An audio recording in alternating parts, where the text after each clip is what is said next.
Access Modifiers in PERL എന്ന വിഷയത്തിലുള്ള spoken ട്യൂട്ടോറിയലിലേക്ക് സ്വാഗതം. ഈ ട്യൂട്ടോറിയലിൽ നമ്മൾ പഠിക്കാൻ പോകുന്നത് വേരിയബിൾസിന്റെ പ്രാധാന്യം, private variables, dynamically scoped variables, global variables. ഈ ട്യൂട്ടോറിയലിനു വേണ്ടി ഞാൻ ഉപയോഗിക്കുന്നത് Ubuntu Linux 12.04 ഓപ്പറേറ്റിംഗ് സിസ്റ്റവും PERL 5.14.2 കൂടാതെ gedit ടെക്സ്റ്റ് എഡിറ്ററുമാണ്. നിങ്ങൾക്ക് ഇഷ്ടപ്പെട്ട ഏത് ടെക്സ്റ്റ് എഡിറ്റർ വേണമെങ്കിലും ഉപയോഗിക്കാം. നിങ്ങൾക്ക് PERL പ്രോഗ്രാമിംഗിൽ അടിസ്ഥാന വിവരം ഉണ്ടായിരിക്കേണ്ടതാണ്.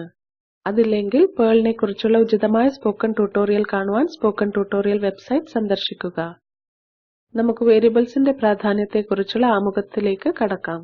ഒരു കോഡിനകത്ത് ഏത് പരിധി വരെയാണ് ഒരു വേരിയബിളിന് വിവിധ മൂല്യങ്ങൾ സ്വീകരിക്കാൻ കഴിയുന്നത്, ആ പരിധിയെയാണ് ആ വേരിയബിളിന്റെ സ്കോപ്പ് എന്ന് പറയുന്നത്. മറ്റൊരു രീതിയിൽ പറയുകയാണെങ്കിൽ ഇത് വേരിയബിളിന്റെ ദൃശ്യപരതയെ സൂചിപ്പിക്കുന്നു. ആദ്യമായി നമുക്ക് PERLലെ my local കൂടാതെ our മോഡിഫയറുകളെ കുറിച്ച് പഠിക്കാം. my എന്നാൽ പ്രൈവേറ്റ് വേരിയബിൾസ് എന്നാകുന്നു, local എന്നാൽ ഡൈനാമിക്കലി സ്കോപ്ഡ് വേരിയബിൾസ് എന്നാകുന്നു, our എന്നാൽ ഗ്ലോബൽ വേരിയബിൾസ് എന്നാകുന്നു. my എന്ന പദം കൊണ്ട് വ്യാഖ്യാനിക്കപ്പെട്ടിട്ടുള്ള വേരിയബിളുകൾക്ക് ആ ബ്ലോക്കിന് പുറത്ത് സാധ്യത ഉണ്ടായിരിക്കുന്നതല്ല. പ്രത്യേകിച്ച് ഒരു മൂല്യവും നൽകാതെ തന്നെ ഒരു വേരിയബിളിനെ ഈ വിധത്തിൽ പ്രഖ്യാപിക്കാൻ കഴിയും: my $f_value സെമിക്കോളൻ. ഒരു പ്രത്യേക വില നൽകിയും വേരിയബിളിനെ പ്രഖ്യാപിക്കാൻ കഴിയും: my $f_value = 1 semicolon. my $f_name = ഇരട്ട ഉദ്ധരണികളിൽ രാഹുൽ സെമിക്കോളൻ. ഒരേ my പ്രസ്താവനയിൽ വരുന്ന വിവിധ വേരിയബിളുകൾ പ്രഖ്യാപിക്കാനുള്ള സിന്റാക്സ് താഴെ പറയുന്ന വിധത്തിലാണ്: my തുറന്ന bracket $f_name, $L_name, $age bracket close ചെയ്യുക, അർദ്ധവിരാമം. നമുക്കിനി ഒരു സാമ്പിൾ പ്രോഗ്രാം ഉപയോഗിച്ച് പ്രൈവേറ്റ് വേരിയബിളുകളെ കുറിച്ച് മനസ്സിലാക്കാം. എന്റെ കയ്യിൽ ഇതിനകം തന്നെ ഒരു സാമ്പിൾ പ്രോഗ്രാം ഉണ്ട്. ഞാൻ അതിനെ gedit ടെക്സ്റ്റ് എഡിറ്റർ ഉപയോഗിച്ച് തുറക്കാൻ പോകുന്നു. ടെർമിനൽ തുറക്കുക, എന്നിട്ട് gedit scope -my.pl ആമ്പർസാൻഡ് എന്ന് ടൈപ്പ് ചെയ്യുക, അതിനുശേഷം എന്റർ അമർത്തുക. scope my.pl എന്ന ഫയൽ ഇപ്പോൾ geditൽ തുറന്നിരിക്കുന്നു. സ്ക്രീനിൽ കാണിച്ചിരിക്കുന്ന കോഡ് അതേപോലെ ടൈപ്പ് ചെയ്യുക. ആ കോഡ് ഞാനിപ്പോൾ വിശദീകരിക്കാം. ഇവിടെ ഞാൻ my കീവേർഡ് ഉപയോഗിച്ചുകൊണ്ട് $f_name എന്ന പ്രൈവേറ്റ് വേരിയബിൾ പ്രഖ്യാപിച്ചിരിക്കുന്നു. കൂടാതെ അതിന് രഘു എന്ന മൂല്യം നൽകിയിരിക്കുന്നു. ഈ ബ്ലോക്കിനകത്ത് പ്രിന്റ് എന്ന പ്രസ്താവന f_name എന്ന വേരിയബിളിനകത്തുള്ള മൂല്യത്തെ പ്രിന്റ് ചെയ്യുന്നു, അതാണ് രഘു. അടുത്ത ബ്ലോക്കിൽ ഞാൻ അതേ $f_name എന്ന പ്രൈവേറ്റ് വേരിയബിളിന് other എന്ന മൂല്യം നൽകിയിരിക്കുന്നു. അതുകൊണ്ട് ഈ നിശ്ചിത ബ്ലോക്കിലുള്ള പ്രിന്റ് സ്റ്റേറ്റ്മെന്റ് എന്ന പ്രസ്താവന other എന്ന് പ്രിന്റ് ചെയ്യും. ഈ പ്രോഗ്രാമിലുള്ള അവസാനത്തെ പ്രിന്റ് സ്റ്റേറ്റ്മെന്റ് എന്ന പ്രസ്താവന ഒരു ഔട്ട്പുട്ടും തരുന്നതല്ല. ഇതിന് കാരണം നേരത്തെ നിർവചിച്ചിട്ടുള്ള ബ്ലോക്കുകളുടെ പരിധിക്ക് പുറത്ത് f_nameന് മൂല്യമൊന്നും നൽകിയിട്ടില്ല. ഇനി ഫയൽ സേവ് ചെയ്യാനായി Ctrl+S അമർത്തുക. നമുക്കിപ്പോൾ പ്രോഗ്രാം എക്സിക്യൂട്ട് ചെയ്യാം. ടെർമിനലിലേക്ക് തിരിച്ചുപോയി PERL scope -my.pl എന്ന് ടൈപ്പ് ചെയ്യുക, എന്നിട്ട് എന്റർ അമർത്തുക. ഔട്ട്പുട്ട് പ്രദർശിപ്പിച്ചിരിക്കുന്നു: block 1 Raghu, block 2 other, outside block output ഇല്ല. അതായത് my വേരിയബിൾ എന്ന വേരിയബിളിന്റെ പ്രാധാന്യം ഒരു കോഡിന്റെ നിശ്ചിത ബ്ലോക്കിനകത്ത് മാത്രം നിർണ്ണയിക്കപ്പെട്ടിരിക്കുന്നു. ഇനി നമുക്ക് നിലവിലുള്ള പ്രോഗ്രാം അല്പം മാറ്റി നോക്കാം. ഇനി നമുക്ക് ബ്ലോക്കിന് പുറത്ത് അവസാനത്തെ പ്രിന്റ് പ്രസ്താവനയ്ക്ക് മുൻപായി my $f_name = within double quotes John semicolon എന്ന് ചേർക്കാം. വരുത്തിയ മാറ്റങ്ങൾ സേവ് ചെയ്യുക. ടെർമിനലിലേക്ക് തിരിച്ചുപോയി മുമ്പത്തെ പോലെ എക്സിക്യൂട്ട് ചെയ്യുക. പ്രദർശിപ്പിച്ചിരിക്കുന്ന ഔട്ട്പുട്ടിനെ വിശകലനം ചെയ്യുക. ഇപ്പോൾ നിങ്ങൾക്ക് my വേരിയബിളിന്റെ ഉപയോഗപരിധി ബ്ലോക്കിന് അകത്തും പുറത്തും എങ്ങനെയാണെന്ന് മനസ്സിലായി എന്ന് പ്രതീക്ഷിക്കുന്നു.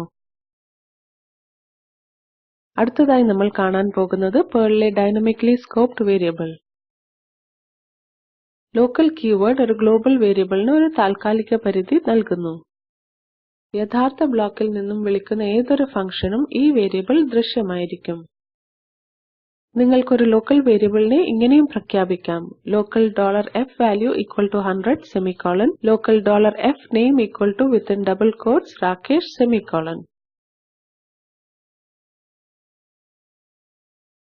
ഒരു മാതൃകാ പ്രോഗ്രാം ഉപയോഗിച്ചുകൊണ്ട് നമുക്കിത് മനസ്സിലാക്കാം. ടെർമിനൽ തുറക്കുക, എന്നിട്ട് gedit scope -local.pl ആമ്പർസാൻഡ് എന്ന് ടൈപ്പ് ചെയ്യുക, അതിനുശേഷം എന്റർ അമർത്തുക. ഇത് geditൽ scope-local.pl എന്ന ഫയൽ തുറക്കും. സ്ക്രീനിൽ കാണിച്ചിരിക്കുന്ന കോഡ് അതേപോലെ ടൈപ്പ് ചെയ്യുക. ആ കോഡ് ഞാനിപ്പോൾ വിശദീകരിക്കാം. ഇവിടെ ആദ്യ വരിയിൽ നമ്മൾ $fname എന്ന ഒരു വേരിയബിൾ പ്രഖ്യാപിക്കുകയും ആരംഭിക്കുകയും ചെയ്തിരിക്കുന്നു. വെൽക്കം എന്ന ഫംഗ്ഷനകത്ത് നമ്മൾ $fname എന്ന അതേ പേരിലുള്ള ഒരു ലോക്കൽ വേരിയബിൾ പ്രഖ്യാപിച്ചിരിക്കുന്നു. വേരിയബിളിന്റെ പേരിന് മുന്നിലുള്ള ലോക്കൽ എന്ന കീവേർഡ് ശ്രദ്ധിക്കുക. കൂടാതെ ഈ വേരിയബിളിന് നമ്മൾ രാകേഷ് എന്ന മൂല്യം നൽകിയിരിക്കുന്നു. അതുകൊണ്ട് അടിസ്ഥാനപരമായി വെൽക്കം എന്ന ഫംഗ്ഷനകത്ത് $fname ഒരു താൽക്കാലിക ലോക്കൽ വേരിയബിളായി മാറിയിരിക്കുന്നു. അതിനുശേഷം hello എന്ന ഫംഗ്ഷനെ കോൾ ചെയ്തിരിക്കുന്നു. hello എന്ന ഫംഗ്ഷന്റെ നിർവചനം ഇങ്ങനെയാകുന്നു. പ്രോഗ്രാമിന്റെ അവസാനത്തിൽ നമ്മൾ വെൽക്കം കൂടാതെ hello എന്നീ രണ്ട് ഫംഗ്ഷനുകളെയും വിളിച്ചിരിക്കുന്നു.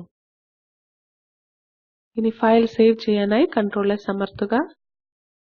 നമുക്കിനി പ്രോഗ്രാം എക്സിക്യൂട്ട് ചെയ്യാം. ടെർമിനലിലേക്ക് തിരിച്ചുപോയി PERL scope-local.pl എന്ന് ടൈപ്പ് ചെയ്യുക, എന്നിട്ട് എന്റർ അമർത്തുക. ഔട്ട്പുട്ട് പ്രദർശിപ്പിച്ചിരിക്കുന്നു. Hello Rakesh, hello welcome to spoken tutorials.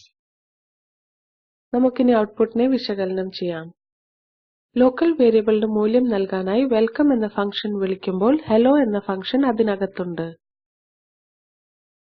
Welcome എന്ന ഫംഗ്ഷനകത്ത് $fnameന്റെ മൂല്യം രാകേഷ് എന്നാകുന്നു. ഇതിനുശേഷം hello എന്ന ഫംഗ്ഷൻ $fname എന്ന വേരിയബിളിന് ഒരിക്കൽ കൂടി മൂല്യനിർണ്ണയം നടത്തുന്നു. പക്ഷേ ഇത്തവണ $fname എന്ന വേരിയബിൾ ആരംഭിച്ചിരിക്കുന്നത് വെൽക്കം ടു സ്പോക്കൻ ട്യൂട്ടോറിയൽസ് എന്നാകുന്നു. ഇതിന് വെൽക്കം എന്ന ഫംഗ്ഷനകത്തെ $fname എന്ന ലോക്കൽ വേരിയബിളിന് മൂല്യനിർണ്ണയം നടത്താൻ കഴിയുന്നില്ല.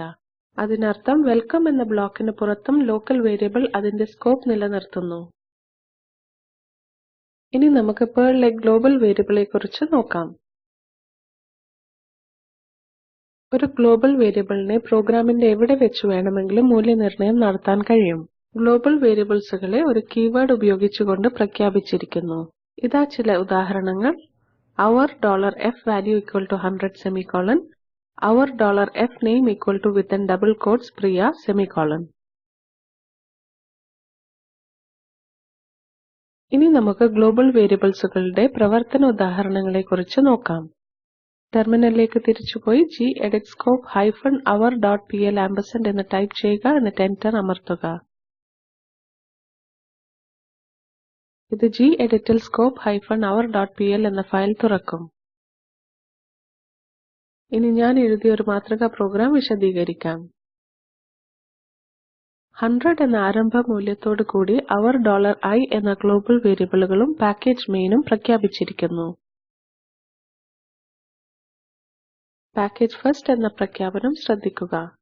അതിന്റേതായ നെയിം സ്പേസോട് കൂടിയ കോഡിന്റെ ശേഖരത്തെ ഒരു പാക്കേജ് എന്ന് പറയുന്നു. പാക്കേജുകൾക്കിടയിലുള്ള വേരിയബിൾ നെയിം കൊളിഷൻസിനെ നെയിംസ്പേസ് തടയുന്നു. പാക്കേജിനെയും നെയിംസ്പേസിനെയും കുറിച്ച് ഭാവി ട്യൂട്ടോറിയലുകളിൽ നമുക്ക് കൂടുതൽ പഠിക്കാം. പാക്കേജ് ഫസ്റ്റിൽ ഗ്ലോബൽ വേരിയബിൾ iക്ക് കൊടുത്തിരിക്കുന്ന മൂല്യം 10 ആകുന്നു. പാക്കേജ് സെക്കൻഡിൽ ഗ്ലോബൽ വേരിയബിൾ iക്ക് കൊടുത്തിരിക്കുന്ന മൂല്യം 20 ആകുന്നു. പാക്കേജ് ഫസ്റ്റ് വേരിയബിളും കൂടാതെ പാക്കേജ് സെക്കൻഡ് വേരിയബിളും മെയിൻ പാക്കേജ് ഉപയോഗിക്കുന്നു. എന്റെ പ്രോഗ്രാമിൽ എല്ലാ പാക്കേജസിലും i എന്ന അതേ വേരിയബിൾ പ്രഖ്യാപിച്ചിരിക്കുന്നു. പാക്കേജ് വേരിയബിൾ പരാമർശിക്കുന്നത് പാക്കേജ് നെയിം : വേരിയബിൾ നെയിം എന്ന രീതിയിലാണ്. നമ്മുടെ ഉദാഹരണത്തിൽ ഇത് $first: i, $second: i എന്നാണ്. നമുക്കൊരു ഫയലിൽ ഒന്നിൽ കൂടുതൽ പാക്കേജസ് ഉണ്ട്. കൂടാതെ ഗ്ലോബൽ വേരിയബിളിന് എല്ലാ പാക്കേജസുകളിലും പ്രവേശനം അനുവദിച്ചിരിക്കുന്നു. ഇനി ഫയൽ സേവ് ചെയ്ത് പ്രോഗ്രാം എക്സിക്യൂട്ട് ചെയ്യുക. ടെർമിനലിലേക്ക് തിരിച്ചുപോയി perl scope-hour.pl എന്ന് ടൈപ്പ് ചെയ്യുക, എന്നിട്ട് എന്റർ അമർത്തുക. ടെർമിനലിൽ ഔട്ട്പുട്ട് പ്രദർശിപ്പിച്ചിരിക്കുന്നു. ഔട്ട്പുട്ട് വിശകലനം ചെയ്ത് നോക്കിയാൽ വേരിയബിൾ iക്ക് മൂല്യദാനം നടത്തിയിരിക്കുന്നത് എങ്ങനെയെന്ന് നിങ്ങൾക്ക് തന്നെ മനസ്സിലാക്കാൻ കഴിയും. ഇതോടുകൂടി ഈ ട്യൂട്ടോറിയൽ അവസാനിക്കുന്നു. നമുക്ക് ഉപസംഹരിക്കാം. ഈ ട്യൂട്ടോറിയലിൽ നമ്മൾ പഠിച്ച കാര്യങ്ങൾ വേരിയബിളുകളുടെ പ്രാധാന്യം, പ്രൈവേറ്റ് വേരിയബിളുകളുടെ പ്രഖ്യാപനം, ഗ്ലോബൽ വേരിയബിൾസ്, അവയുടെ ഉദാഹരണങ്ങൾ എന്നിവയാണ്.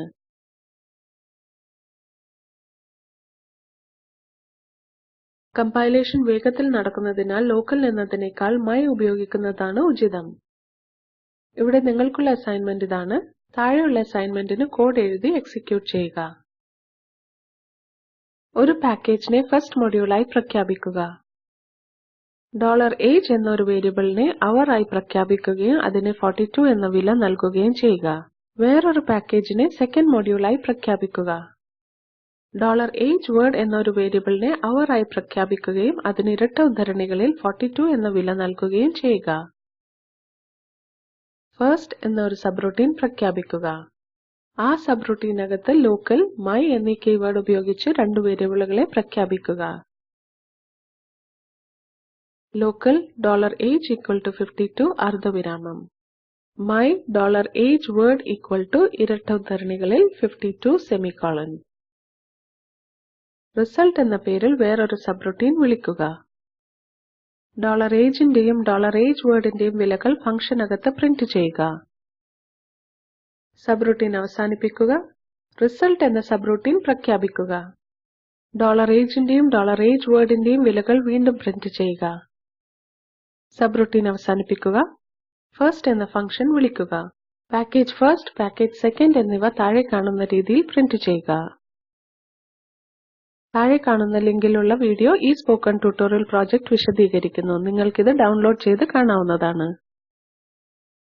ഈ spoken tutorial project team spoken tutorial ഉപയോഗിച്ച് ശില്പശാലകൾ നടത്തുന്നു. ഓൺലൈൻ പരീക്ഷ പാസ്സാകുന്നവർക്ക് സർട്ടിഫിക്കറ്റും നൽകുന്നുണ്ട്. കൂടുതൽ വിവരങ്ങൾക്ക് ഞങ്ങൾക്ക് എഴുതുക. ഇത് ഇന്ത്യ ഗവൺമെന്റിന്റെ NMEICT MHRDയുടെ പിന്തുണയോടെയാണ് നടത്തുന്നത്. ഈ സംരംഭത്തെക്കുറിച്ചുള്ള കൂടുതൽ വിവരങ്ങൾ ഈ ലിങ്കിൽ ലഭ്യമാണ്. ഇതിൽ പങ്കെടുത്ത എല്ലാവർക്കും നന്ദി പറഞ്ഞുകൊണ്ട് ഞാൻ പ്രജുന വത്സലൻ വിടവാങ്ങുന്നു.